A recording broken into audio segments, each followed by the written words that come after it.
The Obama-Trump photo, yes, have a peaceful transition, but you don't need to be yucking it up and smiling and laughing with the guy. You mean the Biden? No, the Obama-Trump one was Obama just kind of sitting there like, oh, the beginning, the first time. Yeah, because it's happened before. You mean the first time? We've been here before. We've been here before. I thought you were just talking about the one from a week ago. Yeah, no, we have been here before, and it's going to be bigger, badder, bolder. Yeah, it's like you literally can see. Because this time it's personal. Democrats were slated to get wiped out in the 2022 midterm elections. One reason that didn't happen is because of people like Wiley Nickel. Wiley was a Democratic lawyer and state senator who flipped a Republican-held House seat by 3 percentage points in the last election. When North Carolina Republicans redistricted the seat to make it more Republican-leaning, Nickel decided not to run this year, looking ahead to a Senate race in 2026. So Wiley Nickel's already speaking up about what Democrats need to do now to prevail against Donald Trump. He's got a big idea. It's one that I like. In fact, it's one I had myself, and I started doing research on it and found out he'd already written about it before I could get it out the door. So Republicans are attacking Congressman Nickel for this idea and just for thinking outside the box. But you know what they say in the South? It's the hit dog that hollers. So today we are going to talk to Congressman Wiley Nickel here on Trailblaze. Congressman, welcome to the podcast. It's so great to be with you. Just amazed at all the tremendous work you've done since going back to, the 90s for Clinton and the Gore campaign. So it's so great to be with you here. As Democrats, we sometimes jump right into the policy, right? We jump right into talking about like what the things are and what's happening. So I want to talk a little bit about your life. So you are married, you got 2 kids now, right? Yep, 9 and 12. I would love talking about the kids. But yeah, that's my group back home. Yeah, and you traveled around a bunch. So if you could fill us in a little bit on how you got to Congress. So I know you traveled around a bunch. You were born in California. Your mom was in the news business. Where'd you go, and how'd you end up in North Carolina? Yeah, no, my wife is from North Carolina, so we moved to North Carolina a while ago. Had 2 kids. Was practicing law, and thought that would be what I focused on. Things changed after Trump was elected. Now 8 years ago, and ran for the state Senate. Took Barack Obama's words to heart. You upset about the results? Grab a clipboard, start organizing. Served 2 terms in our state Senate, and now my first term in Congress. Like you said, we flipped one of just 6 Republican seats from red to blue in the last election. But right after that, Republicans were able to take control of our Supreme Court and redrew our maps with a brutal gerrymander for Democrats against Democrats. We have right now a 7-7 delegation, exactly what you should expect to have in a 50-50 state like North Carolina with fair maps. But that's not what we had in this last election. My seat was gerrymandered, cut up into a bunch of different districts. The part of my district that had the number attached was a super safe Republican seat. So there was no way we could run and win in a seat like that. So not on the ballot this cycle. And to Jamal, just for folks listening, it looks like we're tracking a 220 to 215 House. So that means the 3 seats that Republicans stole from Democrats by gerrymandering mid-census in North Carolina is going to be the difference in Hakeem Jeffries being speaker or not. If we had the same maps, I'd be coming back to Congress with 2 more Democrats beside me, and Hakeem Jeffries would be Speaker of the House. That's just how horrible gerrymandering is, how effective it is, and frankly, it's just wrecking Congress. We're on track to be the least productive Congress in our nation's history because of gerrymandering. So it's something that should be top of mind for folks. So let's go back a little bit, because you won that seat in 2022, which, as I started, was a year the Democrats were supposed to lose in the House, and you won that seat. It had been a Republican seat before that. Tell me. It's a diverse district. You've got a lot of people from a lot of different places. Let's be frank, you're a white Southern Democrat. I did a lot of politics in the South. White Southern Democratic guys are not all over the Democratic delegation from those Southern states. Tell me how. What did you learn when you're campaigning in that district, and how you talk to people to knit together the coalition you needed to win? Yeah, part of the problem is we have so few people who go to Washington focused on solving problems. That was the approach I took in the state Senate, and then again in our race for Congress. And we flipped a Republican seat because we talked about bringing our country together, running as a different kind of Democrat with different ideas to again work across the aisle.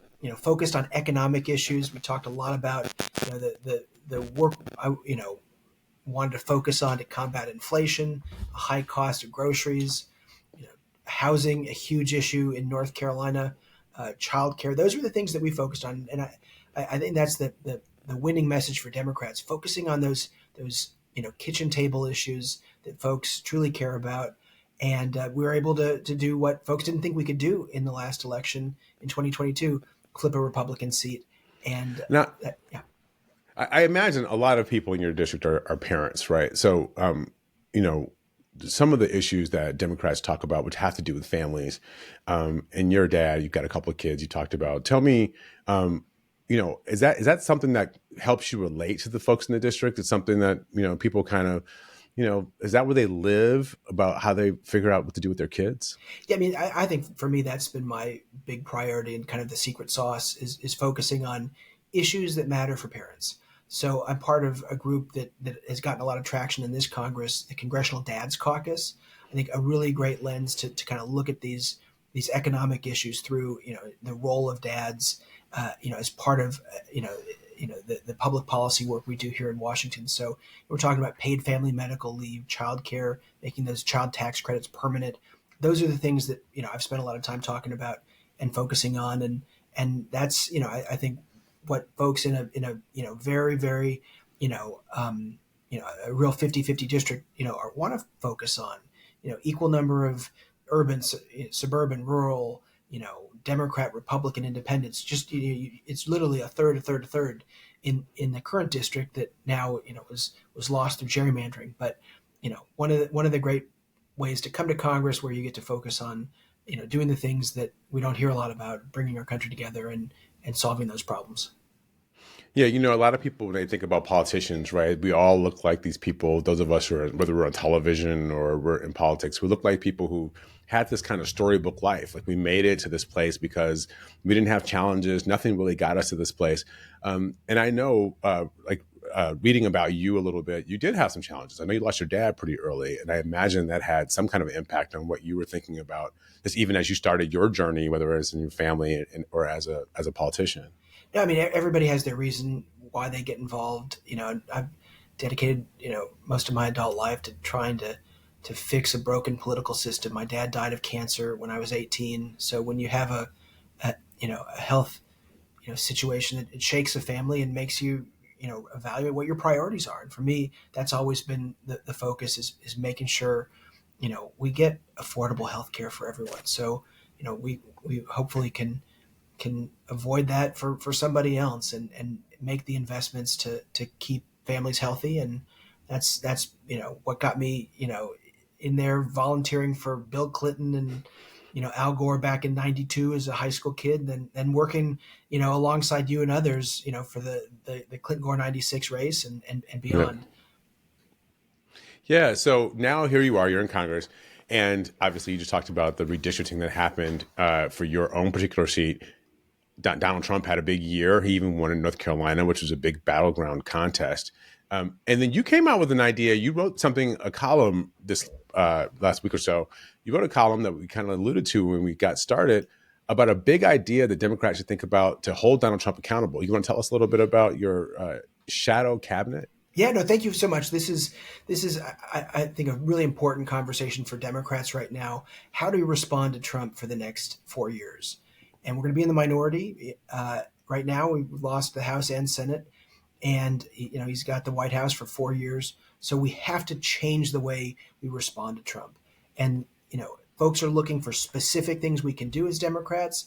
And I borrowed from our Canadian and Australian and friends in Great Britain who've had shadow cabinets for the last 100 years. This has been a staple of their democracy in those countries. And all it is it's just... Yeah, how does this work? All right, tell us how this works. Yeah, super simple.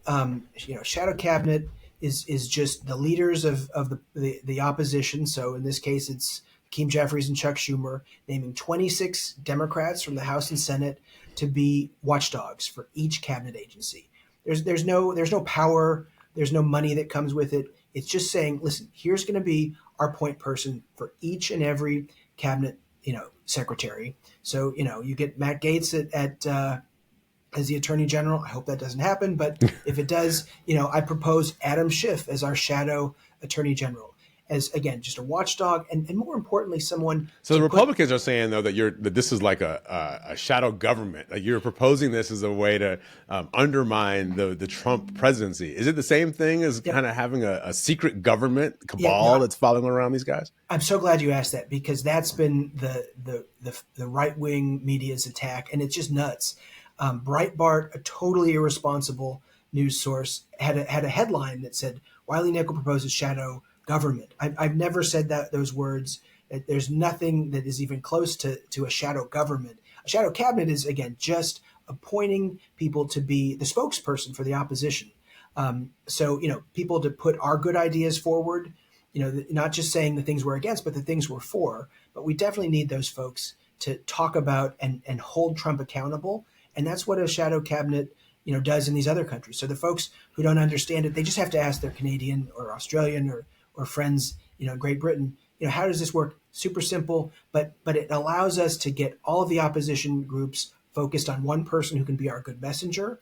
And just even on the smaller level, when you get, shadow cabinet members, like it's a great source for leaks for folks, in the bureaucracy. They know, like, oh gosh, this is something really bad happening. There's someone I can tell, and it allows us to focus our opposition, in terms of messaging, in a really specific way. And it's all laid out in that Washington Post opinion piece, which was the start for us. So here's what I like about it, what you just said a little bit. So one, everybody knows who the person is who's tasked with following HHS or tasked with following even the FCC, the Federal Communications Commission, right? We all have somebody who's a point person, those of us who are outside the government. And also that staff is focused on it. They're going to spend some time paying attention to it, because here's a reality. Obviously, you're a member of Congress. People got 1,000 things to do. And if you're a newer member of Congress, a first termer, or maybe somebody who's obviously you're in the minority, so you're not chairing a committee, you've got time to really become the person that everybody knows where to go to. So just even as a personal profile builder, it gives you an invested interest in talking about this and talking about what's happening inside the government. And everybody, again, knows. So if any TV network or newspaper wants to have a question, they just, like you said, they call Adam Schiff and ask questions about the Justice Department, or they, call Greg Meeks and ask questions about the department he's following. So that's an easy way for people to be able to keep tabs on what's happening in this government, when we know Donald Trump and those guys are going to be doing everything they can to sneak as much policy through as they possibly can.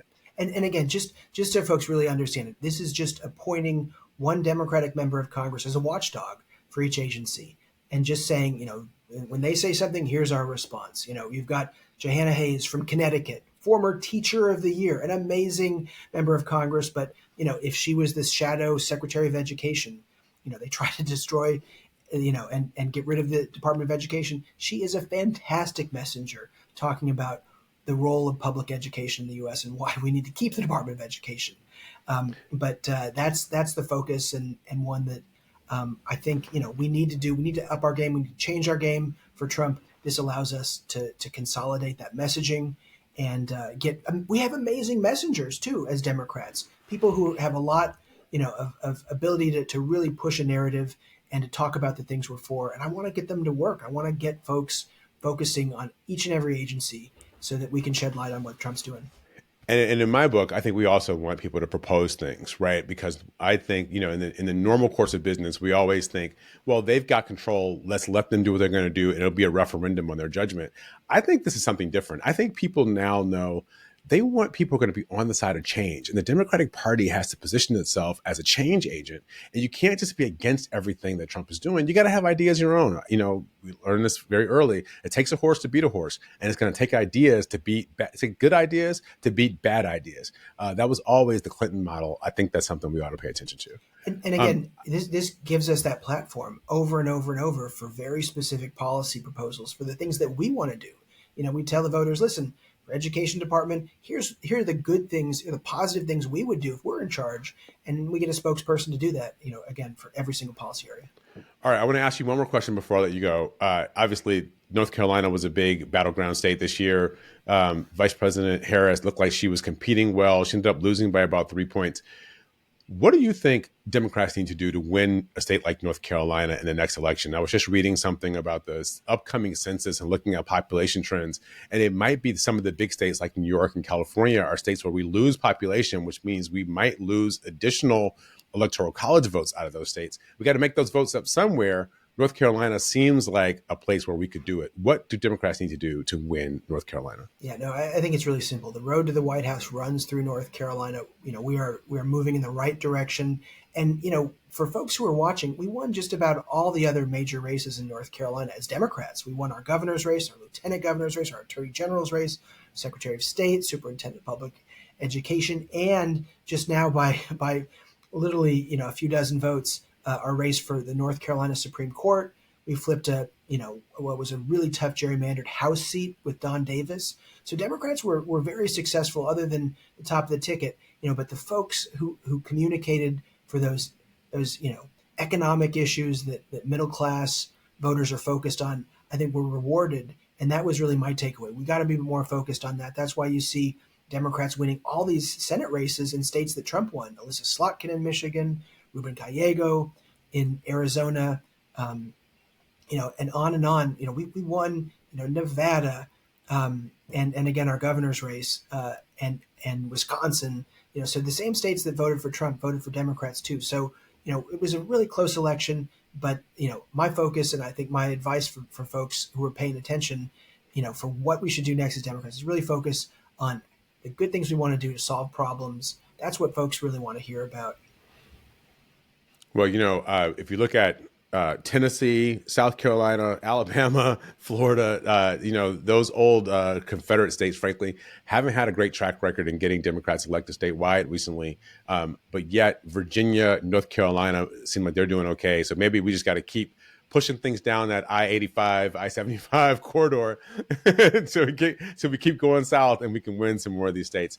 Wiley Nickel, thank you for joining us on our podcast, Trailblaze. Really appreciate you being here. Thanks so much. It was so great to be with you. Hey, Nayyera. So what'd you think? Wiley Nickel. I love that there is a Southern white gentleman from the Democratic Party who is willing to be bold and think differently, as you said. It's just this idea that is so pervasive, clearly throughout the Biden administration, but also still continuing, that Democrats can fix things and get back to the norms and standards by norming harder. Right. And there is no right. The opposition, right, the opposition, look what they did to Obama. Tea Party insurgency, Mitch McConnell denying Supreme Court seats, coming up with every loophole and reason that was never done before, but finding a loophole and making that the story and making that the new thing that you do. And I'm not saying break laws, but you cannot do things the same way. But break customs. We had with Obama, a Democratic president, Democratic majority, and we want to treat the Republican version of that the Obama Trump photo. Yes, have a peaceful transition, but you don't need to be yucking it up and smiling and laughing with the guy. You mean the Biden? No, the Obama Trump one was Obama just kind of sitting there like, oh, the beginning, the first time. Yeah, because it's happened before. You mean the first time? We've been here before. We've been here before. I thought you were just talking about the one from a week ago. Yeah, no, we have been here before, and it's going to be bigger, badder, bolder. Yeah, it's like you literally can see. Because this time it's personal. You can see, though, that Obama's sitting there kind of like, all right, here's Trump. I'm doing the peaceful transfer of power, but I'm not going to pretend this is okay. And then you see Biden doing the old guy thing of like, oh, yeah, ha, ha, ha, we're here. And just we don't need to play that game anymore. In fact, that's the losing version of the game. So to your question, I really like that he was willing to think out of the box, but also that you are looking at other places that are democracies. How do they handle these same problems? Right. Yeah, no, that's right. We got to think bolder, look for other models. And then, listen, at the end of the day, chaos is part of what these guys are up to, right?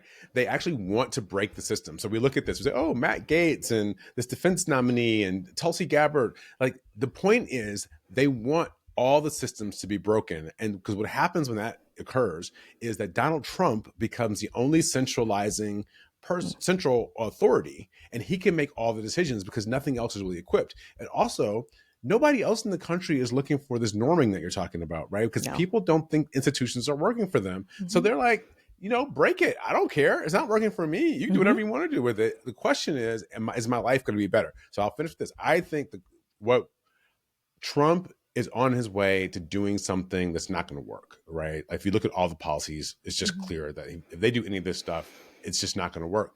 The question for me, though, because let's take Trump out of it. The question for me is the left, is the Democratic Party, are the people who say that we care, are we going to be credible with the people who we're supposed to be fighting for? Once they get disillusioned with what's happening in Washington, are they going to turn to us as credible partners, or are they just going to turn off and tune out because they're going to think pox on all your houses? None of y'all get it. I'm just going to go do something else.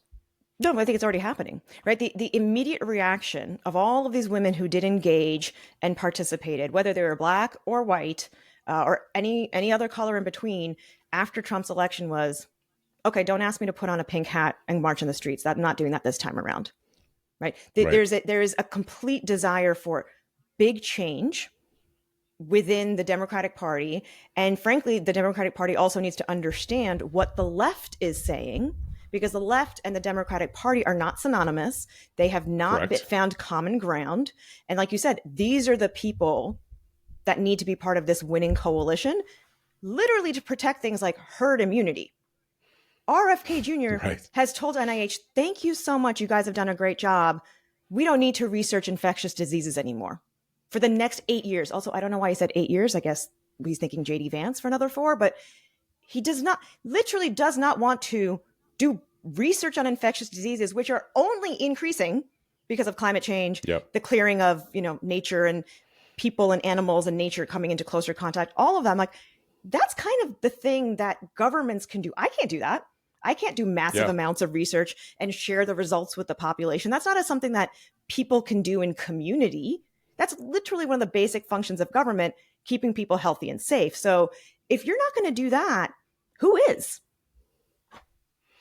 No, that's absolutely right. And the question now becomes, like you're talking about, if RFK is in this office and he is removing these safety mechanisms that we're talking about. And you and I had a conversation offline a week or so ago that really got me thinking, talking about some of, maybe you could talk about this, your family and other people who've talked about living in a society where you can't trust the government, right? You can't trust regulation. You can't trust anything is going to work the way it is. And we take for granted here in America that we believe that the systems are fundamentally going to work for us, right? We fought through a bunch of this stuff 100 years ago to be able to get these things to work, right? And you go back and read these books about the meat industry from the 1930s, where everything was just horrible. You didn't know what was going to show up on your plate based on like what you bought in the market.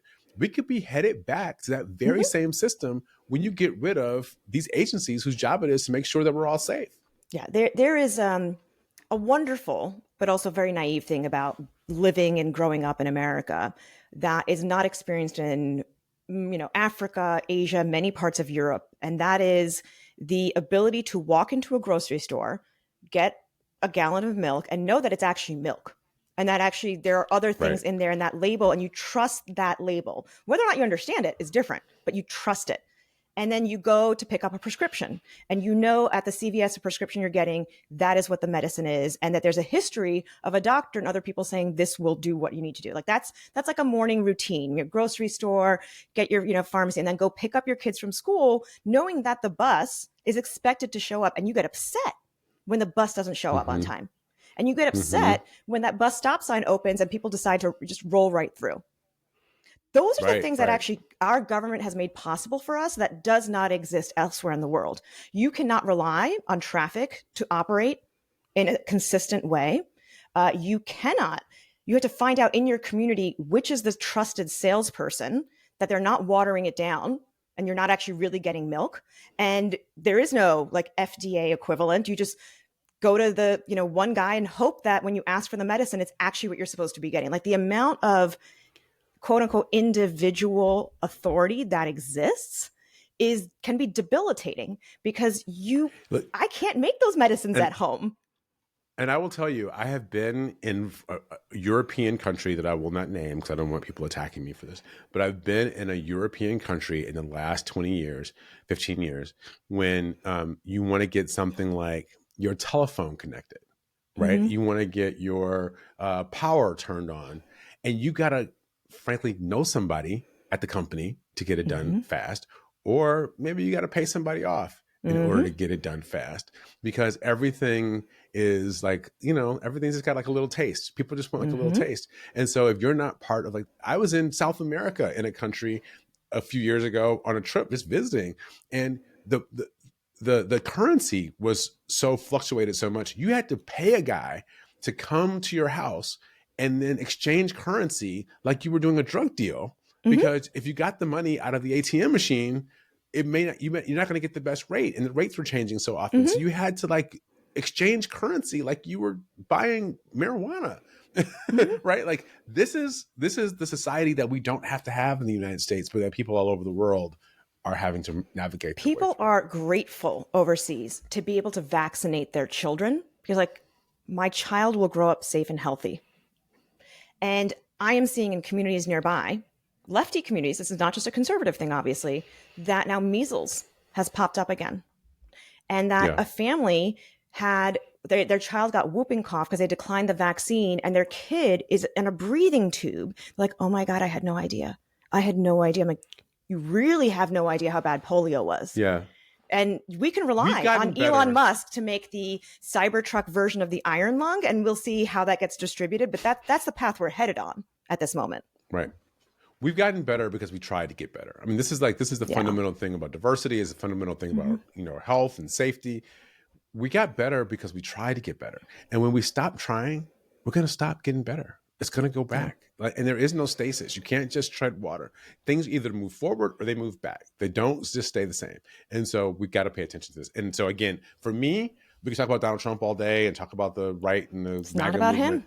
But it's not about him anymore. The question is, what about us, and what are we going to build, and what role are we going to play so that our neighbors and friends and relatives who either are checked out because they think it doesn't work, or they voted for him because they figure, what the hell, like throw something at it. When things go badly, will they turn to us and say, okay, you seem like you know what you're doing. Let's fix this. We got work to do. There needs to be, right, the idea that there needs to be an alternative. And I'm not convinced every Democrat is ready to be an alternative, right? Be something that is different, that offers another point of view, or even that is willing to check what they see coming. And that's going to be, but it's going to have to be an evolution of the Democratic Party, an evolution of this idea and concept of what is left and what organizing and who folks are. And that evolution for me has to start with empowering folks who are under the age of 50. Let's start with that. And I will say, yes. And I will say, I'm not convinced that everything we come up with is going to fit into a neat left-right paradigm, right? There are going to be some things that might look more conservative in the way that we think about it. But the idea is that it's going to actually challenge the existing infrastructure to do something different than what it's been doing before, in order to improve people's lives in a way that, really matters. And some things that I think companies recognize are going to have to come from, like, it's amazing. Some of these people who are advising Trump get so many government subsidies, like these big companies that get government subsidies to sell their products. And yet they're trying to tell everybody that government doesn't work. No, they know how to work the system. They know how to work the entire financial system, the entire federal contracting system, and they work it to their advantage.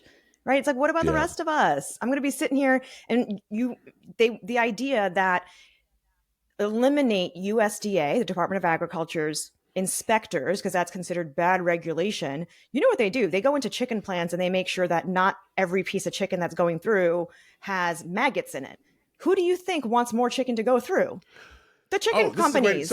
Right? Like, this is basic. Let's keep it real. Let's keep it real and current, right?